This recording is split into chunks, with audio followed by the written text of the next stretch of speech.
Well, with us now in the studio is John Vine, the former Chief Inspector of Borders and Immigration. Great to have you with us. Good evening. Can you explain to me what's happened here? How can the government just lose track of people? Well, it depends really what you mean by lose. So when people come to the UK, very often they're either detained in an immigration detention centre or they're housed in government accommodation. Of course, the government has decided that it wants to reduce the bill for Home Office accommodation. So many people are allowed to suggest that they have relatives, addresses, friends in the community. And the Home Office allows people to, usually under conditions where they come and report on a regular basis to an immigration centre, and they're allowed to go into the community and live with friends and relatives. Very often, though, in my experience, the vetting of those addresses is pretty cursory, and so I'm not entirely sure the Home Office have the capacity to actually check all those addresses. And in any case, people have always absconded from reporting. And often that's because they're being recriminalised by organised crime, offered jobs in the grey economy or illegal activity, and very often it's for a whole range of other reasons as well. And you think that perhaps the threat, if you like, of being deported to Rwanda could make more people abscond? Well, it remains to be seen, doesn't it? We've been talking about this policy for 2 years now, so now we're at the point where we need to see what plans the Home Office have made and whether we think they're effective. This isn't a very good start, actually. If over half of the people they're going to potentially deport to Rwanda are missing or not within the purview of the Home Office, then immigration enforcement in the Home Office has got its work cut out to find them. I mean, they seem quite confident. If you look at, for example, what Victoria Atkins said to my colleague Will Furley today, she said they will be found. Well, yes, it's easier said than done, isn't it? I mean, obviously, immigration enforcement teams are going to follow the leads they have. They're going to be liaising with local police forces and other agencies. And at the end of the day, there's got to be an awful lot of effort go into finding them. They won't all be found, though, will they? Well, no, they won't all be found. I don't think so. And I think a lot of those people then, the question is, where do they go? If the government are going to deport people, they're going to have to keep them within a controlled environment so they can find them and remove them when, they want to. And unfortunately, the record on enforced removals from the UK is much worse than it's ever been.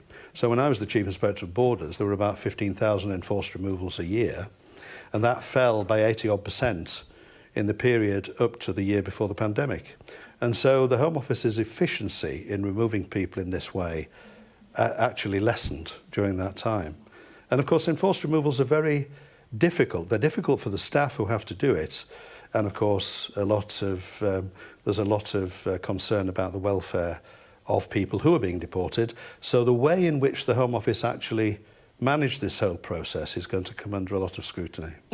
You know more than anyone the likelihood of this. I just want to get a bit of a sense from you about how you think Rwanda is actually going to work in practice. I mean, how many people are we talking about who you think realistically are going to be? Well, nobody knows how it's going to work because it's not been tried. So it needs to be tried and then we'll see. But I suspect what will happen is that the government will try and, well, I think now in identifying people for removal, that's part and parcel of what they see is going to be the deterrent factor. And I don't think it's going to take thousands and thousands of people being removed for it to have some impact. But what the impact is likely to have is very difficult to know. Is it going to make a very small difference to the number of people arriving by boats across the Channel, an insignificant difference, or is it going to make a major difference? We don't know.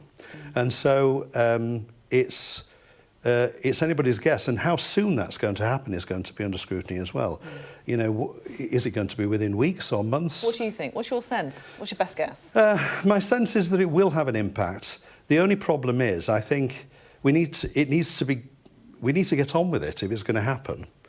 And there needs to be some form of evaluation of how it's working.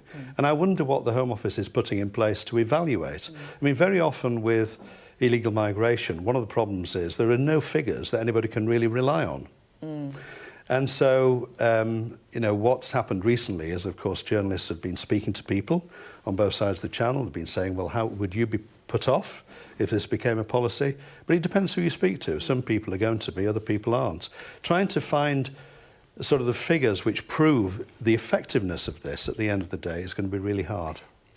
You've been talking about the kind of the nuts and bolts, if you like, whether or not it was going to work on the government's metrics. I just want to talk at the end, if I may, about the kind of human impact of the people that we've been discussing today. If they have disappeared, and I know that the Home Office disputes that, they said that they're going to be found, where might they go? What might they be doing? Well, in my experience, people disappear into the grey economy. They disappear into, they have friends and relatives who will cover for them.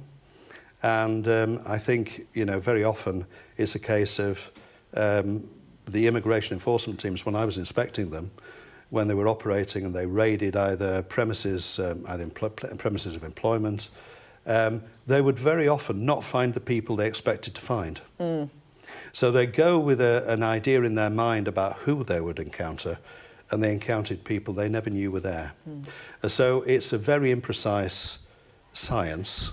And what makes it... If you're in the grey economy, yeah.